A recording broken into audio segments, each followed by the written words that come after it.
Oh, so ganyan lang po siya guys. Simple lang siyang pillowcase. Wala siyang madaming mga chichiburitsi. Wala siyang arte.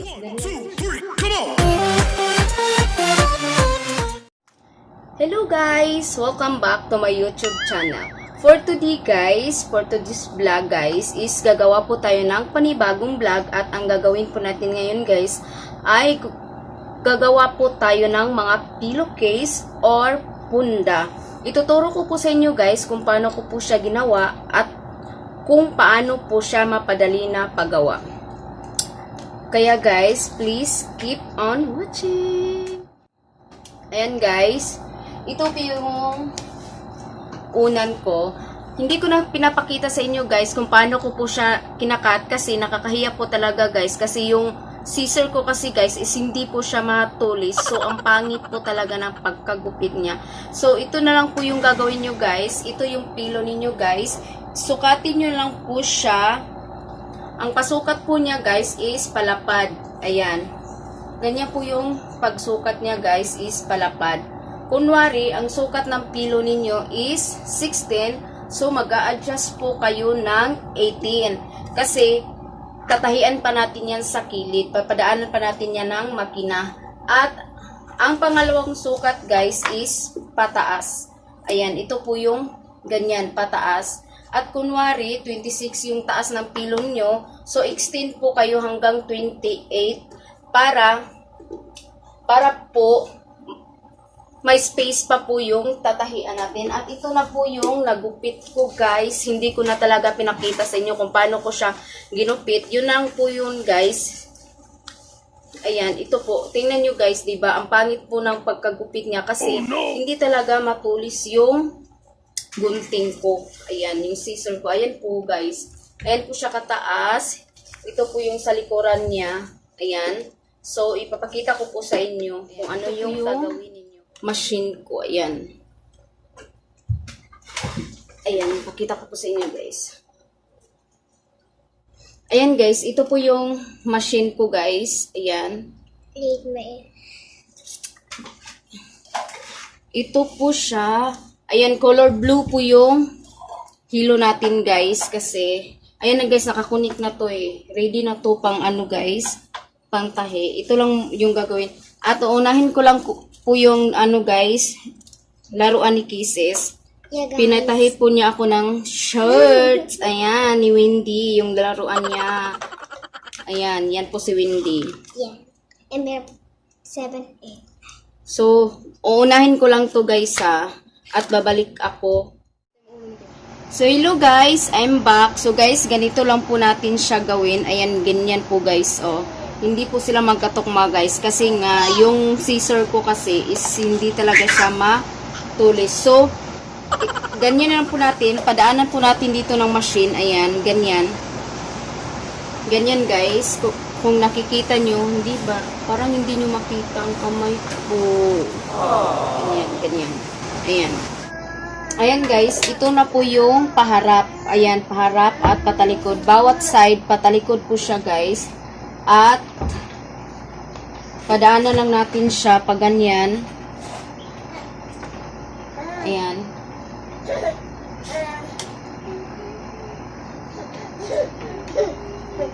So, ang space nito guys is mga 1 inches. Ayan, ganyan. Ganyan siya. Parang hindi nyo siya nakita. Ayan. Balikan nyo lang siya. Oh, what? What happened?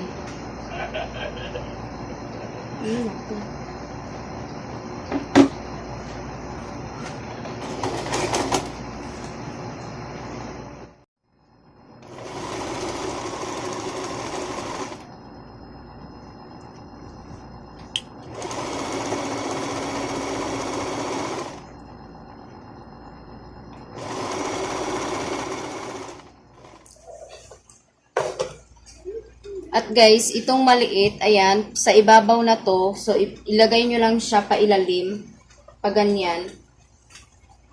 Mag-stop kayo guys, dito, para malagay nyo to sa ilalim at dito nyo siya ilagay pa ganyan. Ayan. Ilagay lang siya. Madali lang to guys. Sobrang dali. Makatipid ka kasi dito guys pag pag magtatahi ka lang kaysa bibili ka. Kasi pwede ka mamili ng mga magagandang tila. Ito mura lang tong yard dito, 100 pesos lang bawat yard.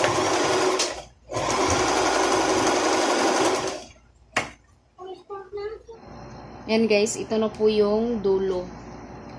So continue lang natin yung pagtatahi.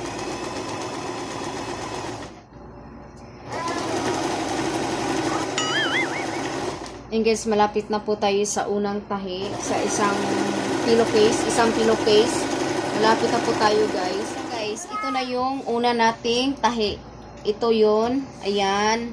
Tapos na yan. At para ma-secure po siya guys, na hindi po siya madaling masira o magisi, so lagyan po natin ng dalawang tahi. Hindi na po siya pa straight ang pagtatahi niya. Ito na po yung pipiliin natin pa zigzag. Ito, ayan, twist lang natin yan. At dyan, number 3, so gawin natin siya ng number 4. Ayan, number 4. At ito na po yung sa kiliran guys, yung dito, ayan sa kilid. Dyan po natin yan lagyan ng mga zigzag para secure talaga na hindi talaga siya madaling magisi. Pag ganun lang siya guys, oh. Ito isa na siya, ganyan. Pero guys, sobrang matagal to guys kasi zigzag to. Hindi siya pwede madaliin.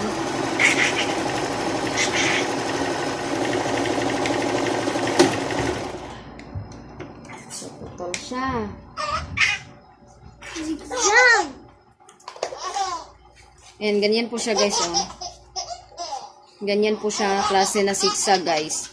Kasi matibay to guys. Taglagyan nyo po siya ng ganyan na klaseng tahi. Ganyan. Pasigsag.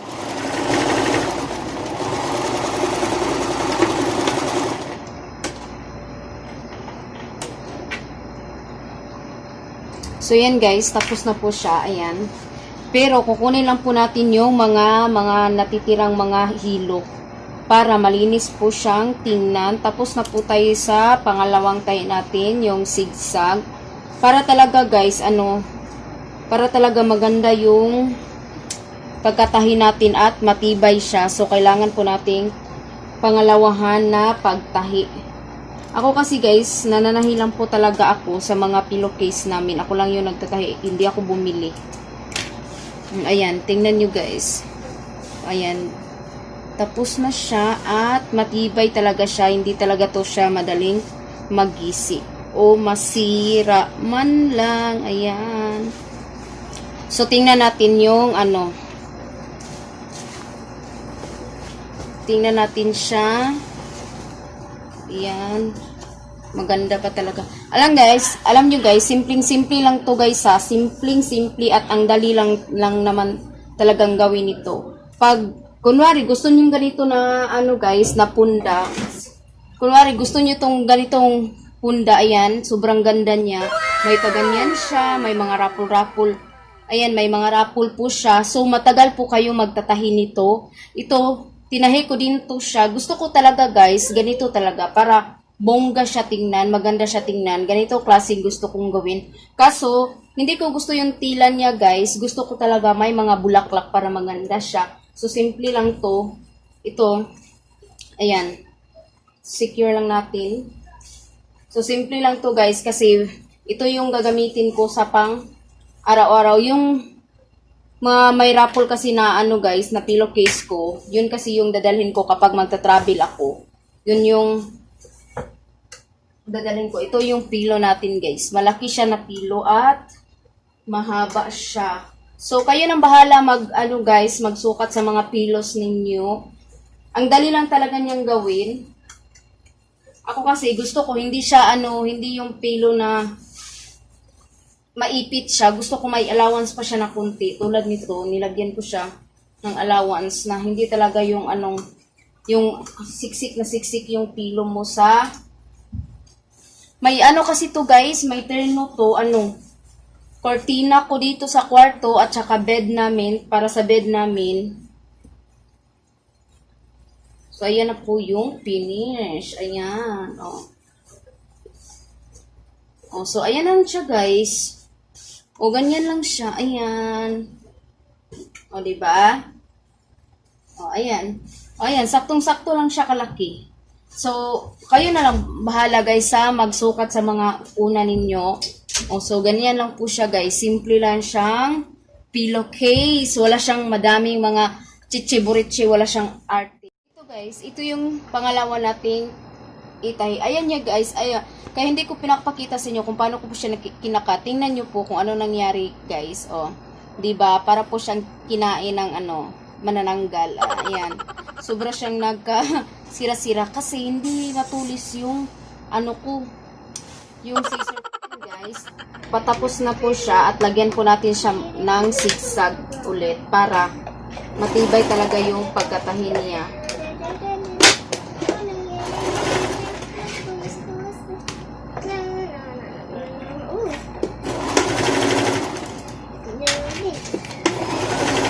Ayan, tapos na po siya.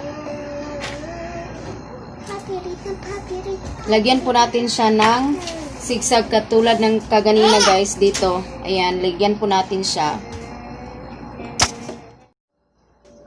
Ayan, guys, tapos na po siya. Tingnan nyo po yung dalawang pelo na yan. Sobrang ganda at simpleng-simple lang po talaga. So, ayan, guys. Thank you so much for watching. Bye!